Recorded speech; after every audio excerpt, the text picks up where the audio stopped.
Hello, it is us, the best Damn Illini Postgame Show from No One Asked Us. He's Craig, I'm Logan. Like, share, subscribe, get in the chat. Let us know your thoughts. Craig is checking his pulse. You still alive, buddy? You good? Okay. He's good. Yeah, we're good. Okay, good. Craig, as soon as we hopped on here, said this team's going to give him a heart attack. So checking his vitals, everything good there on your end? You're good? While you're doing the intro, I'm going to check what my heart rate got up to. Okay. All right. Yes. Hello. We're here to talk about Illinois with the big home win tonight over UCLA. 83-78 was the final in Champaign. Illinois trying to get back to their winning ways after a disastrous month of January. So far, February has been off to a slightly better start. Big win, though, for Illinois to get 2 wins in a row, which is something this team hasn't really had for a while. Actually, this is the first time Illinois has 2 wins in a row since January 8th. So that's where we're at. As always, he is Craig. I am Logan. As I said, like, share, subscribe. Let us know where you're at, where you're watching from. Give us your thoughts. We'll bring up some of the stuff in the chat. Yeah, all these things. What's the word? What's the verdict? What's the 198 too high? I don't know. I'm not. No, I'm kidding. It wasn't anything crazy. It wasn't as bad as I thought. Honestly, like this, I wasn't really concerned at all. But the last few minutes were. No, I genuinely wasn't. I genuinely wasn't. But the last few minutes were certainly concerning. But we can talk about it. That's why we're here. We're here to talk about our feelings and the feelings of the fellow Illini fans that are here to what discuss. Did we I think it was a couple seasons ago, maybe our second season. We were like, we're the podcast of the fans or something, the voice of the fans. Yeah, we're the fan cast. We're the fan podcast. We're the best Damn Illini postgame show that you listen to before the professionals hop on. We're here to talk about our fan perspective. Retired professionals. Yeah, okay. Whatever. One of us is. Let's talk about this game. Kasparas Jakucionis, 24 points, 8 rebounds, 4 assists, 5 turnovers. That's definitely the squeaky wheel of the operation. We can dive more into that too. Tomislav Ivisic, 16 points, 7 rebounds, 3 assists, 4 turnovers, 1 steal for him. Kylan Boswell, 11 points. Will Riley, I thought he was going to go off on another heater. This was only a pedestrian 10 points for Will. But yeah, a lot of the scoring came from the other two. Ben Hummerkaus, 9 points. Morez Johnson, 8 points. Jake Davis, 5 points. Dre Gibbs-Lawhorn played all of 7 minutes. Obviously, he's still fighting illness or trying to recover from illness. He didn't score in this game. And yet again, Trey White did not play. I still have to assume that is due to probably still being sick or not practicing or whatever the case may be.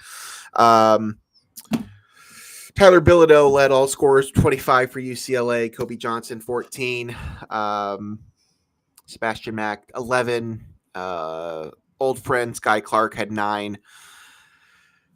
This game was fairly, as I said, I wasn't ever super concerned. Illinois controlled this game from pretty much the start. But they also shot themselves in the foot several times coming down the stretch. The turnovers were costly. Some bad defensive possessions were costly. But at the end of the day, they did what they had to do. They made the free throws. They made the shots. KJ was huge. Tommy was huge. Kylan was huge, making free throws. The last free throw for Tommy to get the rebound or tap it to Ben to get it to Kylan, like that was huge. This was just a much needed win against a really good UCLA team who had won 7 games in a row or something like that coming into this game. Yeah. So they snapped that streak. And I think Bardo said all 7 of them were in the Pacific time zone. That could No, that's not. Yes, Oh, it is. yes, Yeah. yes. It is. It is true. That is true. So yes, they had been playing in the Pacific time zone since January 17th. So they had to come to the Midwest, and they struggled. I'm sure we'll UCLA hear Mick struggled out Cronin the bitch gate. about that in the post game, Yeah, like he yeah. bitches about everything else. He is. Such a little bitch. He's a bitcher, former or future Indiana coach. Um, Oh, I hope so. Oh, I hope so. okay, what do you want to talk about? What are your thoughts? Where are you at? What's going on? I mean, it was the typical, take your foot off the gas. You get up 16 with, what was it, 4 minutes? 16 at 76-60. And they close on a 18-7 run or whatever that comes out to. I mean, it's exactly what happened. They just let their foot off the gas. It was pretty atrocious the last couple minutes. All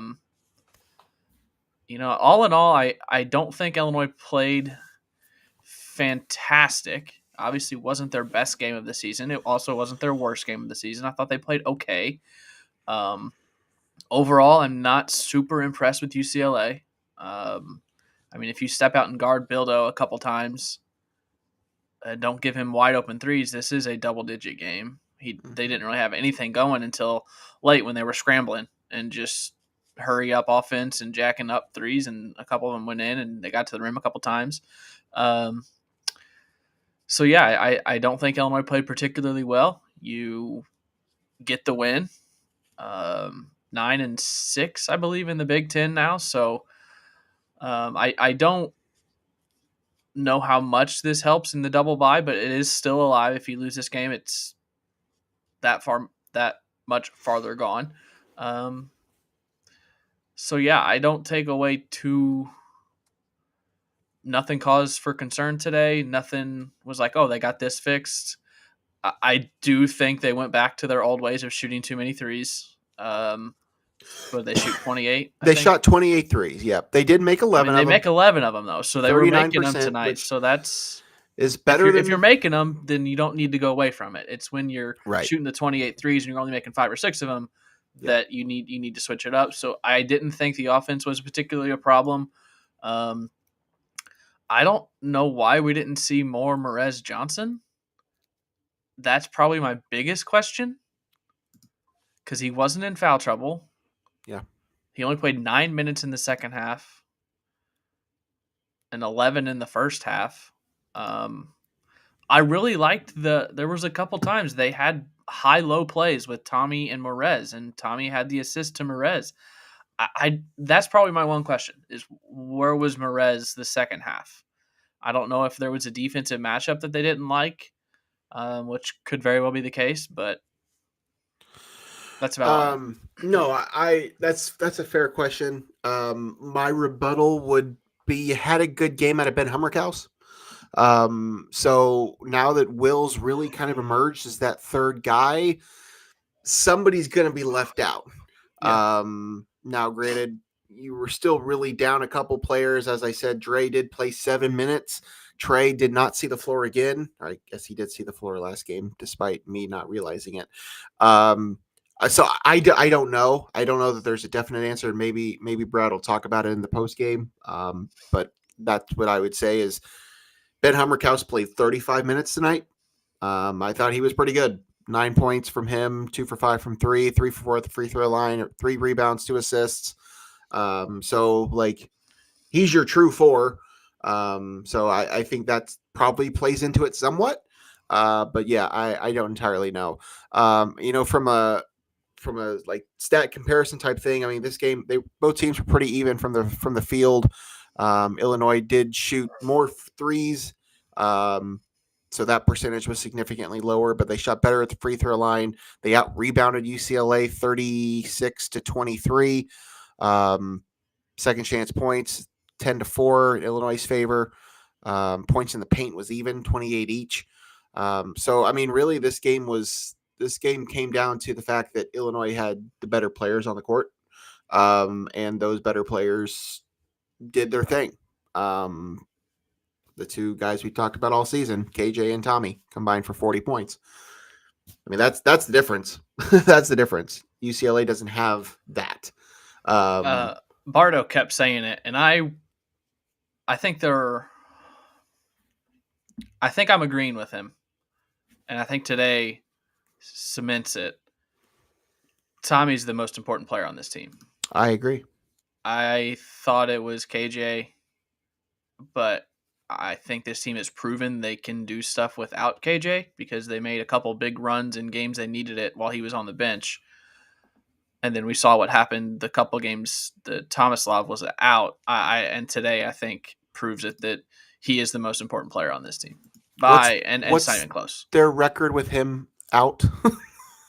Yeah. Which games did he miss? What games did he miss? I think they were 1 and 2.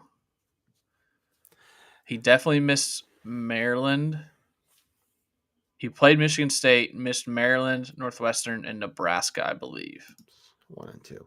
Yeah, no, I agree. I'm with you there. I've kind of been there, I think, for a while. I think he is that guy on this team. He's not the best player. He's not the future lottery pick. He's not one of 2 future potential lottery picks, or at least first-round picks in this year's draft. But I do think he is the most important player on this team. He just gives you so much. As a 5 that can stretch the floor, that can play defense. He's an incredible rebounder. He's a shooter. He can make free throws. Yes, he's a great passer. Oh my goodness. Yeah. There are not he's many. He's getting a little. Yes. Him and KJ have both gotten a little. Yes, we'll use cocky. I don't know what the right word is. Some loose of their passing. With the ball. Loose is probably a better description. But yes, he is. They are both very good passers. But yes, they both have a tendency to be pretty loose with it. So yeah, I'm with you there. I think he is certainly the most important player on this roster, and for somebody that's been battling mono and then sprained ankle, to play like he has, it's been pretty incredible to watch. So again, when you have those two clicking. You didn't get as much from Will tonight. He's still gotten double figures, which, there was a point halfway through the season where I would take 10 points from Will Riley. So it's obviously his weakest night scoring wise for a while, but he kind of went on a little run there in the first half where he was kind of lighting it up. What was his half split? So he scored 6 points in the first half and 4 in the second half. So yeah, you got your 40 points from your two primary guys. And that was the difference. That was the difference in this game. What's going on in the chat? You have some things you've pinned that you want to talk about? I do. I haven't read anything. Okay. I've been throwing up a lot of just the random ones, but Blake in here asking, why is it though that every year after year our defense leaves people wide open from 3 or we get back cut easily? Our positioning just hasn't been good in years. And I've been saying it for years. It's that freaking drop coverage. It's the drop coverage off ball screens that Brad likes to play. He leaves the pop, the picker or the screener, and the pop. He leaves that open. And tonight, when their big man Bildo was setting that screen, Tommy wasn't getting out quick enough, and he made him pay. And I don't understand why you have to do it every single time. Like I'm okay with that as a philosophy. I understand it, but change it up. Come out of a media timeout saying, hey, the next 4 or 5 possessions, we're going to blitz the ball screen. And then the next one say, hey, let's stick with the blitz. The next media timeout say, no, we're going to do drop coverage now. Switch it up. That's all I ask. Switch it up. Yes, I agree. I concur. I mean, I think that's ultimately what it is. Illinois does have a tendency to get left pretty vulnerable in those situations. And that's absolutely why. Why it doesn't change, I don't know. But that has a tendency to happen. He was left way too open way too many times. Is that guy a good 3-point shooter on the season? Genuinely, I don't know. Let me see. Let me check his stats. Okay, great. That's not what I want. I was going to point out, this is kind of going off a little off the rails. This 8:00 start was kind of throwing me off.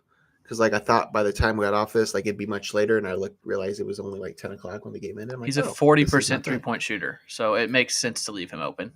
Sure. Mm-hmm. What? Yeah, as you do. Come on. What else? What else you got? Okay. I won't show. I'm not going to show the comment, but a couple people said when we were talking about Mick that he outcoached Brad today. Do you think he outcoached Brad today? I don't think he outcoached Brad, but I can understand the sentiment. We'll just say that. I can understand why there are people that think that, for what it's worth. I don't totally agree with it, but I can see why they might think that. What game was it that we really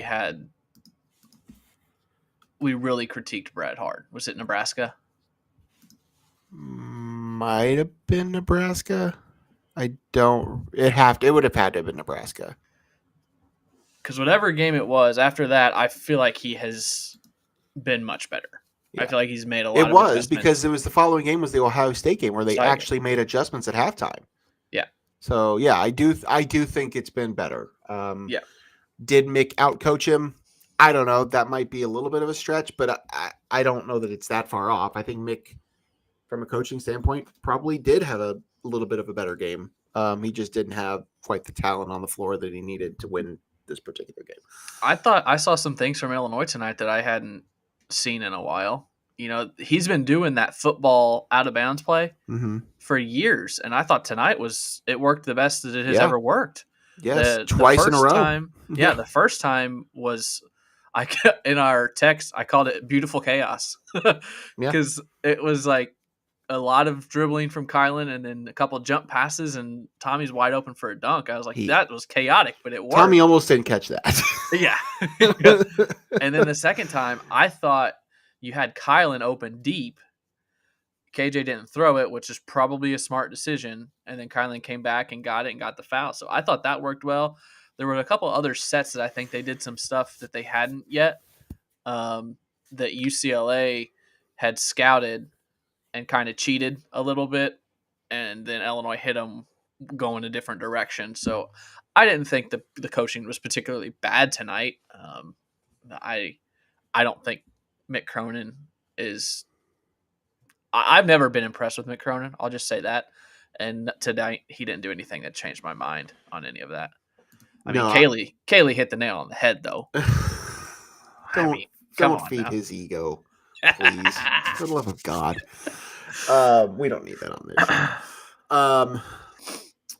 show. Yeah, I didn't exactly love what I felt I was seeing out of the game plan early on in the game, for what it's worth. I thought we were slipping back into some familiar tendencies that I didn't think we needed to be doing. Yeah. It worked out.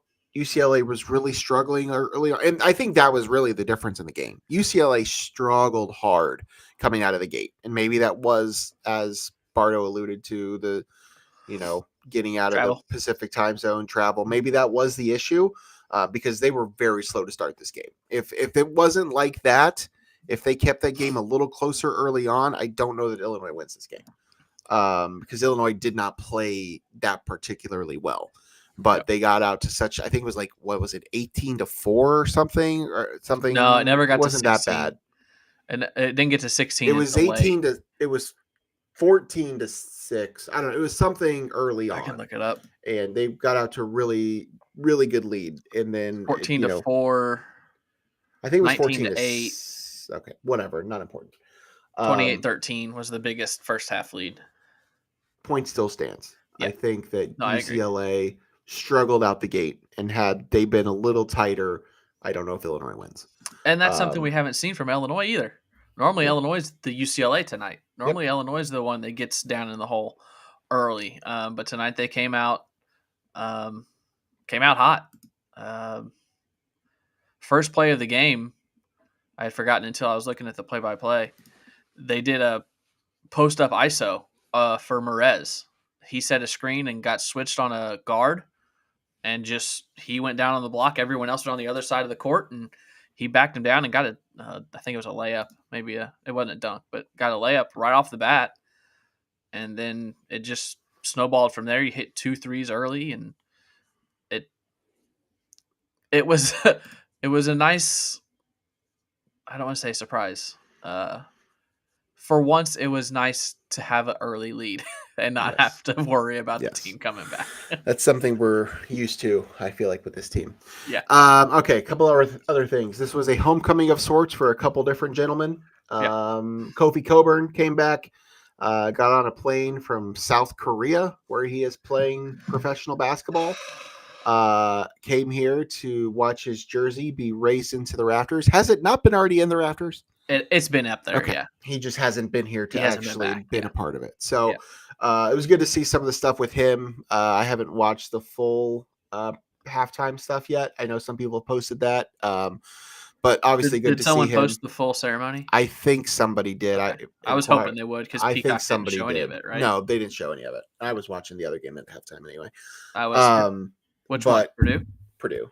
Yeah, I watched the end of that too. Yeah. I think somebody posted it. It might have been Illini Inquirer or somebody.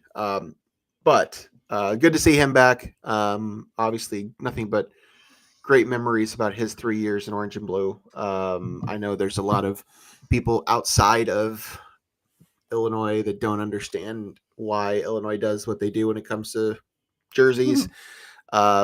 It's just at this point, I just find it comical. We don't. I think everybody listening to this and watching us knows what happened, so I don't think we need to dive into that. But I like what Illinois does. I think it's cool. I think the people that do it are very deserving, and it was good to see Kofi back. Is he the most important player of the rebirth? No, that's still Io. Do you think it's still Io? Yes. Is he the most impactful? Yes. I think that's the right word. I think Io's the most important because he started it. Yeah. But I've read it a few times and seen people talk about it. The fact that Kofi committed to Illinois after watching them lose to Florida Atlantic, says a lot. Like, it just, I don't know. It says a lot about what Brad and the staff was doing then at the time. Yes, I would still say Io's the most important, but most impactful, yes, definitely Kofi. What a miserable time. Yeah, it was bad. I'm going to go back and look at that game right now. I mean, Kofi Coburn did nothing if he didn't.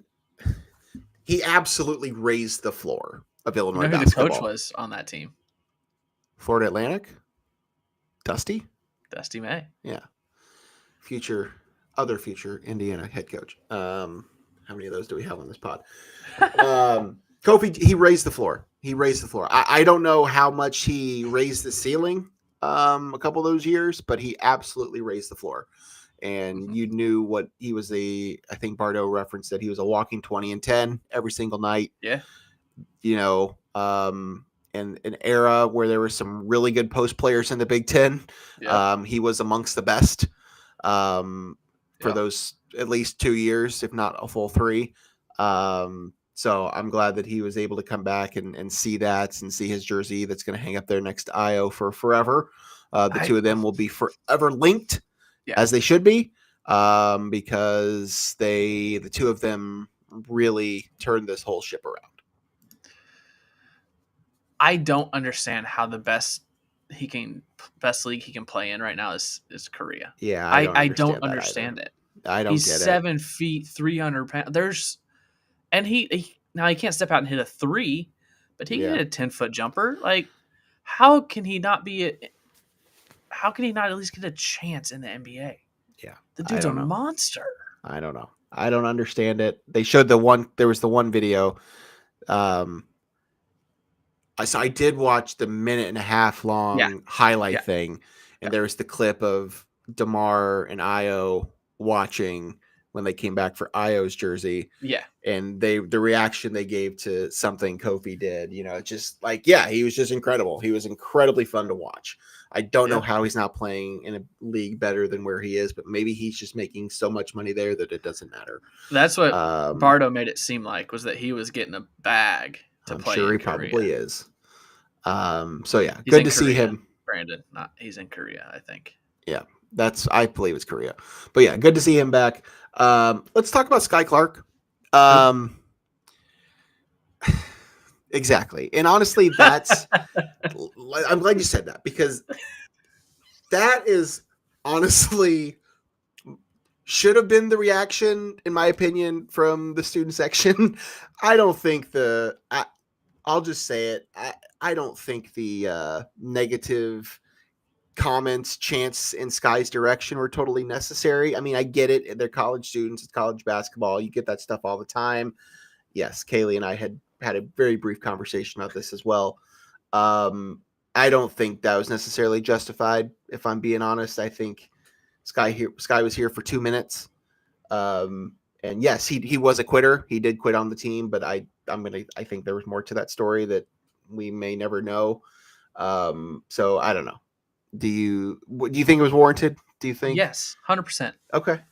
Wow, 100%. we actually disagree on something. Yeah, okay, from the time he entered the building to the time he left, it's warranted. When they're playing anyone else, like, who cares? But when you're playing at the arena of a team you quit on midway through the season, that you started 15 of your 16 games, they gave you every opportunity to make your mark, and you squander it, and you quit. And then the most petty shit ever is committing to your next school 2 minutes after the previous school gets bounced in the first round of the NCAA tournament.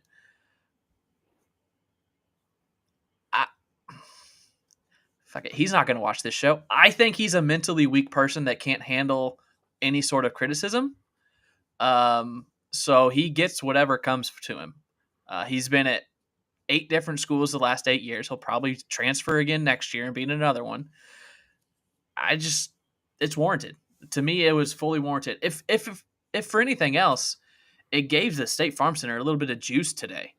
Because, I mean, the Orange Crush has taken some heat the last month in particular, this season in particular. It's definitely not the same it was. I do still think that they're engaged in the game and they fill up the arena, but they're definitely not as loud as they used to be. So it gave them a reason to get pumped up and have a common enemy for tonight. Would I have been just fine if they clapped for him in the starting lineups and then start the chants at the game? Sure. I mean, while the clock is ticking down, he's your enemy, and he left you in the middle of a season and left you high and dry. I think he's one of the reasons that the season turned out the way it did, the season he was here. So I think all of it was warranted. I would have laid it on thicker, like Kaylee said. Come up with something better than Sky, you suck. I agree with that too. I don't disagree with most everything you said, but what did you say to describe him? I don't know. You used, was it mentally weak? Mentally weak. That's the reason why I wouldn't. Honestly, he's not your problem anymore. He's a UCLA problem. No, I understand that. I feel it's warranted to an extent. I don't know that it needed to go on the entire game, and I do wish they would have done something a little more creative than "Sky, you suck," because that was all they did the entire game. Yeah. I felt like we probably could have moved on. Sky's a traitor, and Sky, you suck. I mean, come on, Crush. Come up with not my orange crush. What is your orange crush? See, it would have been, if I had gone to Illinois, it would have been 2009 to 2011. So the 2010-2011 seasons would have been my bad Illinois basketball. Bad Illinois basketball. Yeah. Okay. What else? We have any other people in the chat? There was a visitor on campus. Yes, we can talk the about Paisano. Luigi. It's me. Okay. Luigi. All right. Yes, Illinois did have an international recruit in the building who is visiting campus. What's his name? Luigi. I don't know his last name. Yeah, something. I don't think if he plays here, is he French, Italian? What is Italian. He's Italian. He's Italian. His name's Luigi. Come on, man. I know, but Brandon's comment says French, so I was making. Oh yeah, sorry. He's Italian. He's Italian. So yeah, I mean, we're not the we're not the recruiting experts on this stuff, so we can't really answer all those questions. However, what I have heard seems fairly optimistic that Illinois was in on this early, and that Illinois has a pretty good shot with this kid. He'd be a 2026 class, which would line up probably with Tommy's timeline, because he would kind of fill that void potentially. So this was a good game to have him there for. Got to see, what you can do with a 7-footer that can stretch the floor, who can shoot the ball, who can pass really well. This is what you want to see. This is why you bring recruits in. These are the kind of games you want them to experience, and especially when you have somebody like that who you're hoping, and he's probably hoping he can model his game after a little bit. This would be one of those performances you want him to see. So got to be pretty happy about that.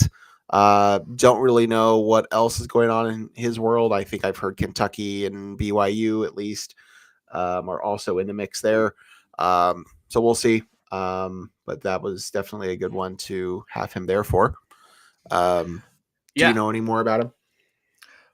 No. Nope. Okay, don't great. know a word. Just that he's Italian. Like everything you said. He's Italian. He was in the stands. They're probably selling the Tomislav role because they're pretty much the exact same player. And like you said, he's currently overseas. He would come to the U.S. next year, but go to prep school. And then, Jesus. And then play for Illinois the following year. So. Yeah. But yeah, so good to have him there, and hopefully this was a good launching point for that. So, all right. What's next? Illinois is home against who's next? Michigan State. Craig had to mute himself. Yes, Saturday night. Yes, Saturday night, Michigan State. That is the Terrence Shannon jersey raising event. Michigan State started the Big Ten season unbeaten, then lost 2 in a row when they went out west. They beat Oregon, and now somebody commented on what they're currently doing, losing to Indiana right now by 9 with 3:20 left. So they could lose their third and four games. We'll see. But it's a good Michigan State team. But as has been talked about by many, they hadn't really played anybody in the Big Ten season when they were unbeaten. So their schedule also gets a little bit more difficult now, just like Illinois does. So that'll be a good game, good home game on Saturday. Can we talk about the resume that NBC flashed up there late in the game? Go ahead. Not all that impressive, if I'm being Illinois? honest. No, it's not. Yeah. It's not. No. Best win is Wisconsin and Missouri. Yeah. According to the net. Yeah. Yeah. Illinois is 12 in the net. They're 15 in KenPom. They're 10 in Torvik. This is before tonight. Mm-hmm. Their strength of record is 38, and their WAB, which is a new thing that they're starting to take into consideration. Never heard that before in my life. Huh? Never heard of that before in my life. It's wins above bubble, I believe. I don't exactly know how they factor it, but they're 33rd in that. But yes, 7 quad 1 wins. But as you said, their best one is Wisconsin. And their second best win is now UCLA at home. Well, I guess technically Missouri is a couple spots ahead of them in the net. But yeah, no, the resume is not great. Illinois is not soaring to new heights as of this time. Now, there's still plenty of opportunities to do that. Their schedule, as we talked about, is quite challenging the next few weeks. So there are opportunities to get better wins than what they have right now. But yes, as you said, their best win on the season so far is Wisconsin, who at the time, I didn't feel like that was that big of a win, but Wisconsin's playing really well. Mm-hmm. When Illinois beat Wisconsin had just lost. That was their third loss in a row. They lost to Michigan, then they lost to Marquette, and then Illinois. Since then, they rattled off several wins. They then lost to UCLA and to Maryland. But they're playing well. They're 19-5. They're just one win away from 20, which of course is more or less a magical number. when it comes to tournament seeding and all that stuff. So they're already there. Illinois still has a little ways to go to even get to that number. So, Illinois' resume is not the most impressive. I will say, Robert Rosenthal tweeted this before the game. If the current net rankings hold, which they probably won't, by comparison, in 2022, Illinois played 11 quad 1 games. 2023, they played 12 quad 1 games. 2024, they played 11 quad 1 games. If the net rankings hold, Illinois is on pace right now to play 19 quad 1 games this season. That was Brad's whole thing about this year. Was it we're either going to play Q1s or we're going to play Q4s. And they are going into tonight. Auburn had 15 quad 1 and 2 wins. Alabama, Purdue had 14. Couple teams had 12. Illinois now has 11. Illinois is top 10 when it comes to quad 1 and 2 wins. They're just not like great wins. They're all like in that 20 to 30 range of the net ranking. So, I just thought it was interesting. No, it's very true. It's very true. And but Mark hit it on the head, though. 17-0 when outscoring their opponent. That's an incredible stat. That's an incredible stat. That is probably the most important stat you can find. Michigan State Saturday night, big one for Illinois. Another home game, another opportunity to pick up a big win against a really good Michigan State team. Probably not as good as what their record shows, but still a good Michigan State team. Any final thoughts? You won't see us Saturday, probably. Yeah, this is going to be our last show as a pair for a while. I thought you were going to say ever. Not ever. But they will be few and further between the next few weeks. Yeah. For various travel-related reasons. But yes, I leave for our honeymoon on Sunday, early Sunday morning. Honestly, maybe even earlier, depending on the weather. We're just going to see how that goes. So yes, whatever Craig does while I'm gone, good luck.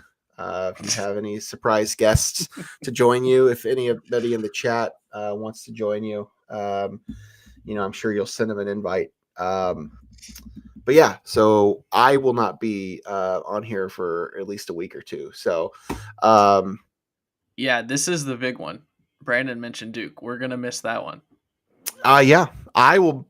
You'll be in the air. I'm just hoping I can watch that game. I obviously will not be doing a show. I'm just hoping to be able to watch it from the plane. Unfortunately, I didn't have that control. Actually, I don't even think I knew. I didn't. That game was not even official when we booked that flight. So, getting the Duke win would be huge. That's a very good Duke team. They are clearly. I know you posted your top 25 rankings and you didn't have the clear 1 and 2, but I think everybody mostly agrees there's a clear 1 and 2 except you. As far as everything goes, I mean, Auburn 21 and 2 and whatever. Anyway, yes, that's coming up next week as well. You have Duke number 2 clearly? You have Auburn, Duke 1-2 clearly. Auburn won clearly, yes. Duke maybe not as too clearly anymore because yes, they did just lose. So maybe not. But up until that Clemson game, yes, they were clearly number 2. Okay. I'm not, a poll voter like you seem to think you are, but I'm just looking at the numbers, and what the numbers tell me is that Duke is the clear number 2. Don't lose to Clemson then. Duke is number 2 in the net, number 2 in Ken Palm, number 3 in Torvik, number 3 in strength of record. So, anyway. Okay, any final thoughts, Craig? There was one just now that I was thinking of, but great. We started talking about something else and I forgot. So, does it have to do with Kofi or Sky or Saturday is Terrence's night? Yes. Another thing that I mentioned that you weren't listening to. Sorry. Just kidding. I did very briefly mention it. Yes, that is the Terrence Shannon jersey raising event on Saturday. So back-to-back jersey raisings just to really Not piss retiring. off the fan base. Yes, Illinois does not retire jerseys. Retiring college basketball jerseys would be a nearly impossible task. I don't think we need to get into this, but if people really want to talk about this, up until literally the last 2 years, there are only 36 numbers you could choose from. Like, you couldn't use any other digits that wasn't a 0 through 5. Yeah. So when you do the math, there wasn't enough jerseys. So, like, you can't really retire jerseys. Like, if you retire 5 jerseys in your program, that means you only have about 30 jersey numbers you can use for the rest of eternity. Like, it's just not a feasible thing. So I'm sure some schools have retired jerseys. But I think it's fine how Illinois does it. Like, they can't retire all these numbers. They don't retire numbers. I thought of this too. Put them in the rafters. Today. This will be 3 years in a row that Illinois has retired a jersey, I believe. Not retired, sorry. Honored and hung a jersey. And they hadn't since D. Yeah. And now it's 3 years in a row that they're Illinois has also had how many years in a row of having a first-team All-Big Ten player? Yeah. And for a while, they were definitely looking at another one this year. I don't know if they still will or not. Yeah, it's gonna be close. Like, this is a very different era of Illinois basketball. Yeah. And I think you could have made an argument for Trent Frazier to have his jersey up there too. Like, yeah, he didn't meet the requirements, and I'm fine with him not being there. But, like, you could make that argument. So, I think it's great. This is the era. Did they make an exception for Terrence, or did they? Did he actually make All-American teams? He did not make an All-American team. He did not hit their requirements because of pre-existing circumstances that kept him off of that. So, no, Josh Whitman flat out made an exception to put Terrence Shannon's jersey in the rafters. That one has not been hung yet, so he will see it go up for the first time. Well, that'll go up on Saturday then. Okay. Well, that's going to do it for us. For Craig, I am Logan. Thank you all for hanging with us. Final again from Champaign, Illinois 83, UCLA 78. Illinois basketball back Saturday night. Craig may do a show sometime in the next week. I will not be here. Probably won't be Saturday. If I do one, it'll be following games. Okay. Well, Peak by Cabo is here, so hope we're peaking. Hope we're peaking. I don't know. This is 2 wins in a row, which is a significant feat for where this team's been. So, all right, we'll talk to you guys sometime soon.